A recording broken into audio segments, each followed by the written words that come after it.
Estamos de regreso en el programa, como lo había anunciado, estoy con Edwin Heredia de la Asociación Vida y Familia. Hoy hablamos de los efectos que ya empiezan a medirse de una manera más sistemática a nivel mundial sobre los estudiantes que pasaron inesperadamente de la presencialidad a la virtualidad y en condiciones que no eran las más adecuadas. ¿Qué pasó con los efectos de la pandemia sobre los estudiantes, los escolares en el mundo? Lo hablo con Edwin Heredia, que además él trabaja en el sistema educativo escolar desde hace muchos años. Edwin, gracias por estar conectado con nosotros. Y Enrique, ¿cómo estás? Buenas noches. Edwin, ya empiezan a medirse a nivel mundial de una manera más sistematizada los efectos de la pandemia sobre la educación de los estudiantes. ¿Cuáles han sido los resultados que se han obtenido hasta el momento? Principalmente hay una coincidencia en dos factores, vamos a decir, entre todas las instituciones que han empezado a hacer una medición, unos estudios, ¿no?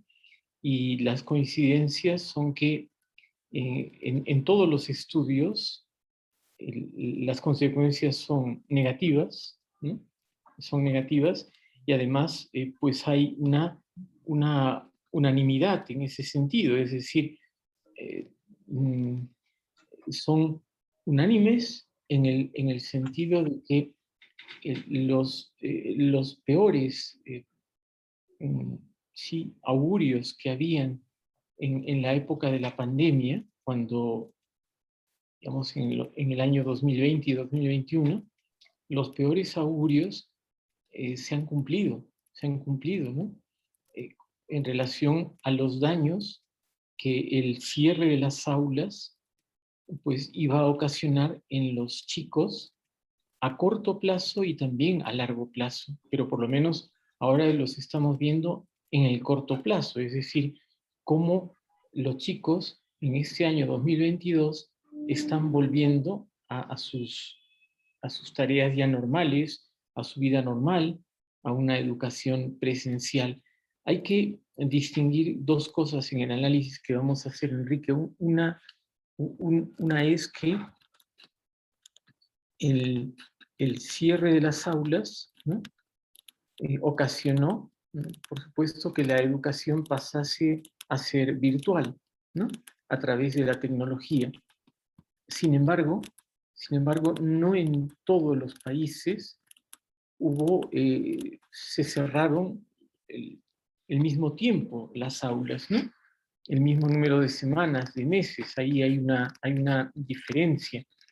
Y por otro lado, no en todos los países pudieron alcanzar una educación de calidad con los medios tecnológicos. O sea, han tenido que considerar estas variables para poder hacer un análisis que más o menos por regiones, ¿no? Europa, Norteamérica, Asia, Latinoamérica y el África subsahariana principalmente.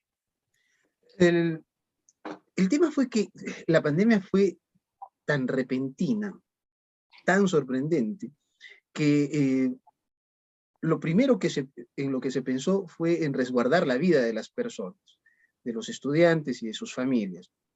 Luego, gracias a Dios, estábamos en el siglo XXI y de alguna manera había la posibilidad de utilizar el Internet, de conectarse con computadoras o a través de un teléfono. Y ya cuando las cosas parecen mejorarse, se regresa a la presencialidad. Pero América Latina fue uno de las zonas mundiales que tuvo más largo retiro de las aulas de los estudiantes. Eh, y el Perú, evidentemente, con la desastrosa gestión de esa pandemia, no está exento de estos problemas. ¿Qué pasó con América Latina, con los estudiantes de América Latina? Sí, Enrique, lo has dicho muy bien.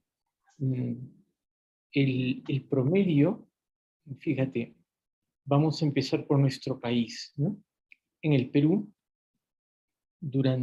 prácticamente durante 2 años, ¿no?, se cerraron las aulas. Es decir, si un año académico tiene aproximadamente, vamos a decir, 35 semanas, ¿no?, de clases, mm, eso es más o menos 175 días de clases. Bueno, pues en 2 años son 350 días de clases. Prácticamente es lo que en el Perú no hubo clases presenciales porque se cerraron las aulas. Claro, o Bueno, sea, 2 años lectivos, 2 ¿no? años lectivos, claro, pero es que el dato que tenemos es que el promedio de mm, cierre de las aulas está en 121 días lectivos. Es la media en todo el mundo, A nivel mundial. a nivel mundial, Nosotros ¿no? tenemos Pero casi 3 veces más. así es, así es. Para que veas que en nuestro caso el daño es muchísimo mayor si lo medimos tan solo por el cierre total de las aulas, ¿no? Como te digo, la media está en 121 días lectivos. Claro, también otros días, ¿no? Pero esa es la media. Entonces, eh, eh, sobre 350 días, ¿no?, en realidad, fíjate, nosotros pues 3 veces más que el promedio. Eh, Eso fue en su momento, no por muchos, porque había mucho miedo en la sociedad, pero mucha gente, eh, relativamente entendidos, decían que era innecesario tantos meses eh, de cerrar los colegios, de cerrar las aulas, ¿no? Ahora lo vemos, ¿no? Ahora lo vemos. Lo vemos tanto por los resultados negativos, por las consecuencias negativas, como también porque somos de los países en que prácticamente estamos en el límite superior del cierre de colegios, del cierre de las aulas, ¿no? Claro, tal vez la Sí, justificación fue la mala gestión. O sea, el miedo fue terrible. 200.000 muertos en el Perú no fueron poca cosa. Al principio parecía la situación extremadamente lejana, pero luego empezamos a ver que el vecino, que el tío, que mi papá, que mi hermano, que mi sobrino, que aquel conocido, que mi profesor, y empezaban a morirse. Y en el Perú se morían como moscas, ¿no? ciertamente que estaba unido, ¿no?, a la peor gestión, probablemente a decir de muchos, ¿no?, a la peor gestión de la pandemia en el mundo, la del Perú. Y eso, tú lo acabas de decir, si atendemos a los datos numéricos, ¿no?, en número de fallecidos por millón de habitantes, Somos somos campeones. por lejos el número 1 del mundo. Entonces, eso habla, bueno, no es que nosotros seamos pues más vulnerables que otros, sencillamente que teníamos un gobierno incapaz, un gobierno corrompido, ¿no? Un gobierno que manejó de la peor manera esta crisis sanitaria, y los resultados están en el número de fallecidos, en el miedo que fue algo generalizado, y que por lo tanto también de algún modo impidió que se viera con un poco más de objetividad que los colegios no debían ser totalmente cerrados, porque en Claro, otros el asunto es que no teníamos países, vacunas, ¿no? Ni siquiera las claro, habíamos pero comprado, en gestionado. otros países tampoco tenían vacunas. Es verdad que nosotros nos llegó unos meses después de que apareciera, ¿no?, todos los problemas que hubo. Sin embargo, en otros países latinoamericanos, ¿no?, Colombia, Chile, ¿no?, que nos adelantaron en las vacunas por poco tiempo relativamente, ¿no?, pero ellos no tuvieron el cierre de escuelas que nosotros tuvimos. En España, por ejemplo, tampoco. Entonces, claro, porque el miedo ocultó un dato. El dato es que los niños los niños son los que menos se contagian y menos transmiten. Por lo tanto, eso se sabía en medio de una pandemia que era desconocida, un virus totalmente desconocido en cuanto a su actividad, ¿no? Pero sí se sabía eso, que los niños y que en los colegios, pues no. Por eso es que en muchos sitios alternaban, ¿no? Y además eh, había un contagiado, se hacía un seguimiento, se cerraba el aula por una semana, pero no hubo un cierre total como el nuestro. 2 años para un niño de 5, 8, 10 años es una barbaridad. Es decir, los adultos, para los adultos, un mes de tiempo, de vida, de transcurso del tiempo, es pues un mes, ¿no? Si queremos medirlo más o menos. Ahora, con respecto a esto, los niños, para los niños, un mes, ¿no?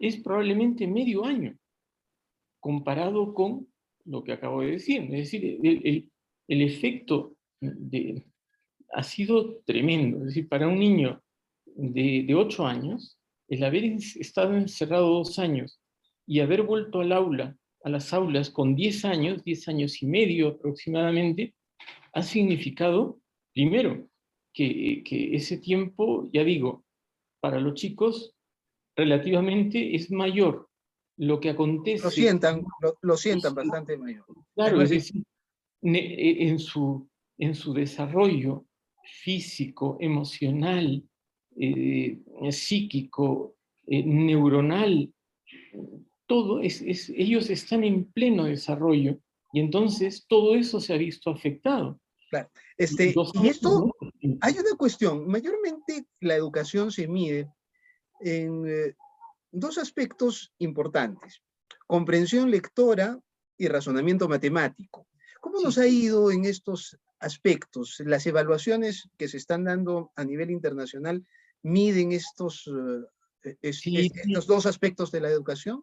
Sí lo han medido, Enrique, por supuesto, y en estas dos materias que son claves, ¿no? Y que forman parte de cuando se quiere evaluar, ¿no?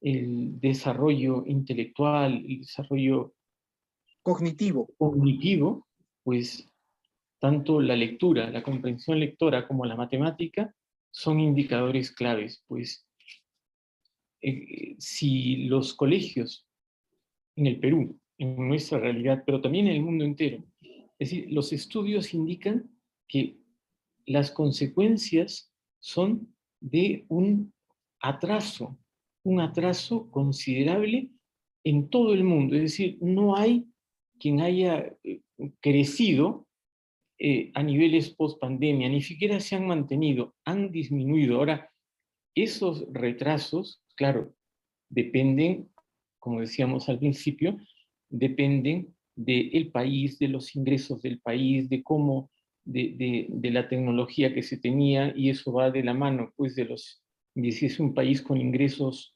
altos, medios, bajos, ¿no? Va de la mano también de cuánto tiempo se cerraron las aulas, es decir, pero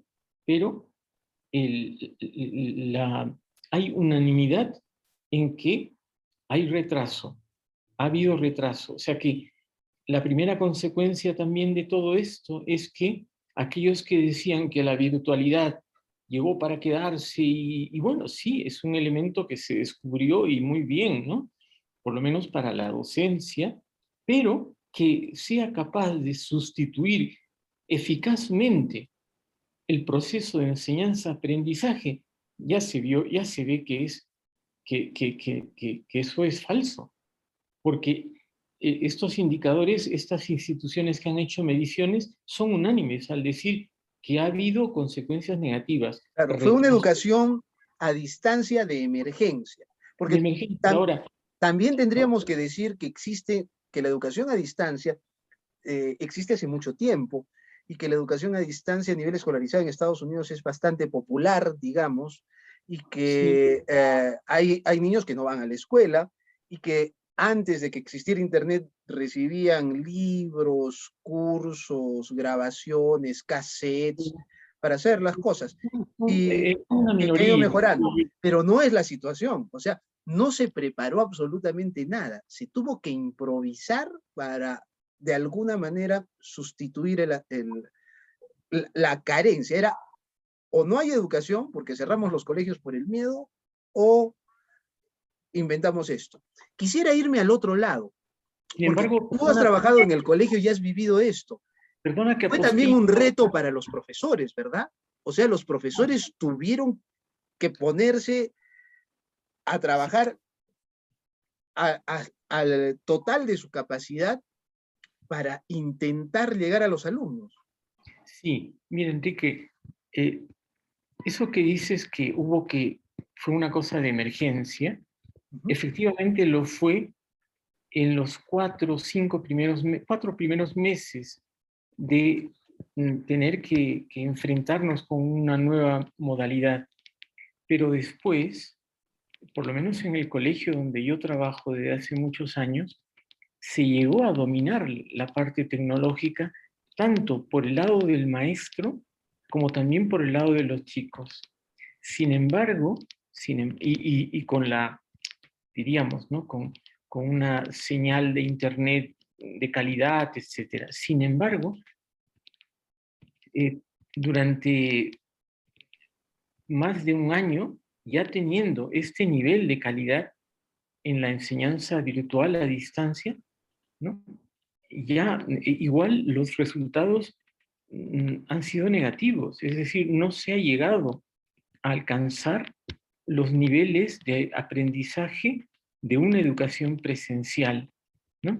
Claro. Y si esto lo comparamos con los colegios estatales, sobre todo de aquellas zonas pobres donde la conexión de Internet no es buena y donde el Estado quiso sustituirlo por, no sé, programas de televisión hechos por artistas, no por docentes, o clases por radio también dadas por artistas y diseñadas por publicistas más que por pedagogos, las cosas ahí fueron muy mal, me imagino. Sí, con mayor razón, ¿no? El absentismo escolar fue muy grande, tanto porque algunos no podían por razones de carencia de medios tecnológicos, como porque no había control por parte de los padres o por parte del colegio. Porque simplemente no entendían, ¿no? Entonces, si no entiendes... Si no entiendes, o también, bueno, es decir, no te olvides que los alumnos en esas ciudades necesitan motivaciones extras, ¿no? Y si no las tienen, simplemente, bueno, pues desconectan incluso hasta físicamente sus pantallas, su conexión.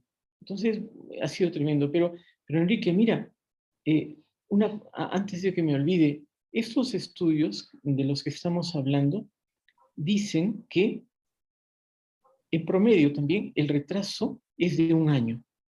Quizá esa sea una buena conclusión a modo de resumen también de esta conversación. El retraso a nivel mundial en promedio es de un año. Algunas regiones es de más de un año y otras de menos, ¿no? De menos. Dependiendo de los factores que pero un año, es decir, en otras palabras, los chicos que ahora están en primero de secundaria tienen el nivel de sexto grado de primaria.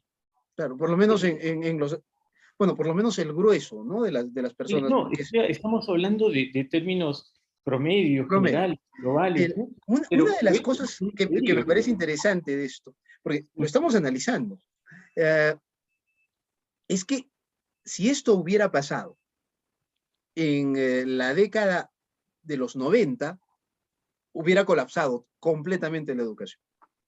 No hubiéramos tenido la posibilidad, no había internet, no había YouTube, la gente no tenía computadoras en sus casas, la mayor parte no existían los teléfonos inteligentes. O sea, lo que tendríamos que decir es que dentro de todo lo malo, esa pandemia en aspectos educativos nos agarró en el mejor momento del desarrollo tecnológico, donde mal que bien está democratizada la internet, por decirlo de alguna manera, por lo menos a nivel mundial, no quiero meterme específicamente en nuestro país. Entonces, las cosas por ahí, mal que bien, funcionaron. Y ahora viene el otro asunto por el que quería preguntarte. Sí. Quedan dos cosas. Bueno, ni modo, chicos, así es la vida, perdieron 2 años, hagan lo que puedan, así les tocó. Y la otra es, bueno, recuperamos. Ya están aquí en el colegio, están en las clases, entonces necesitamos entrar en otra dinámica, ya no podemos regresar a la presencialidad del 2019, sino tenemos que, no sé, supervisar más, hacer algo más, ver cómo los nivelamos, cómo hacer que ese año que se perdió se recupere, por lo menos en una gran parte. ¿Eso se está haciendo? Sí, bueno, yo te puedo hablar de el diagnóstico que hemos hecho en el colegio donde trabajo, y hay que hacerlo con sinceridad, ¿no? Entonces, en la parte académica, en la parte cognitiva, bueno, nosotros quizá no estemos dentro de, y lo digo con modestia, pero no estemos dentro del promedio de pérdida de un año, ¿no? De un año de estudios, pero sí podemos quizá haber perdido medio año, ¿no? Medio año, estar en el nivel de quizá de los países con menos consecuencias negativas. Ahora bien, ese medio año hay que tratar de recuperarlo, y nosotros nos damos cuenta cómo las capacidades cognitivas de los chicos están melladas, es decir, les cuesta más, ¿no? Y entonces, bueno, todo este año 2022 es un año que hemos denominado de recuperación, y estamos tratando de llegar a nivelarnos, y probablemente recién lo haremos a fines de este año.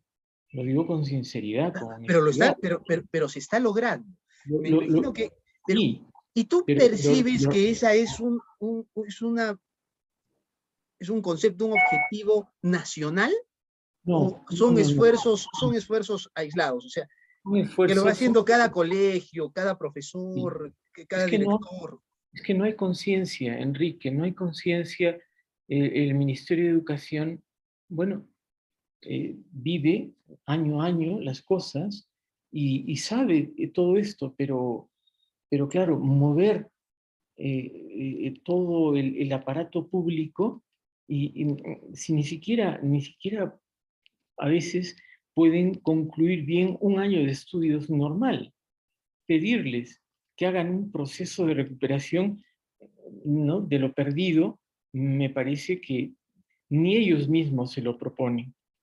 Pienso que es un esfuerzo de cada colegio, y en esto, bueno, pues es la ventaja de los colegios particulares, ¿no? Que como son colegios que tienen un dueño, vamos a decirlo así, entonces, o una promotoría, ¿no? Entonces hay una preocupación, como que alguien tiene un problema que es propio y que tiene que resolverlo. En el caso de la educación pública, lamentablemente es un terreno de nadie, es un terreno muy grande, que afronta muchísimos problemas. Ahora, Enrique, el, el, los problemas de los que hemos hablado hasta ahora, el retraso de un año, es aquello en lo que se puede medir, que es la parte intelectual, ¿no? Pero el daño de la reclusión de 2 años, ¿no?, también tiene lugar en otros ámbitos de la persona. En la parte, por ejemplo, emocional, psicológica, conductual. Nuestros chicos han perdido muchísimos hábitos buenos, que ya los tenían antes de la pandemia.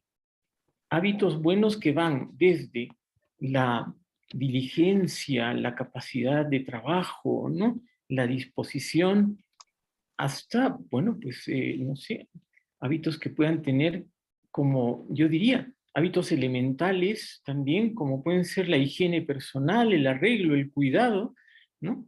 O, en fin, o hábitos hasta de respeto y convivencia.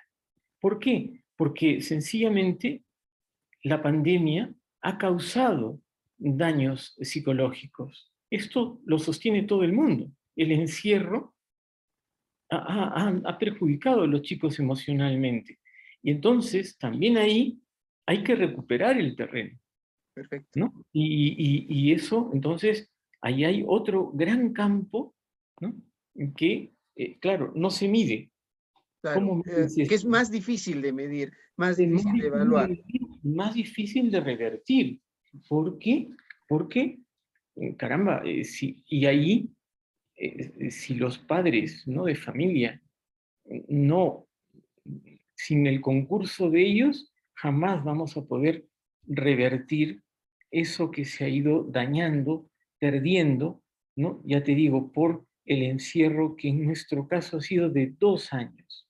Es, Para mí, para mí, muy cuestionable y que no debió ser así. Teníamos que haber encontrado otras maneras para que el perjuicio no sea tan grande.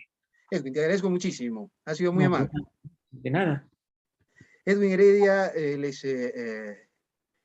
miembro de la Asociación en Vida y Familia, pero además trabaja desde hace muchísimos años en la educación. Gracias por habernos acompañado. Nos reencontramos mañana en un modo.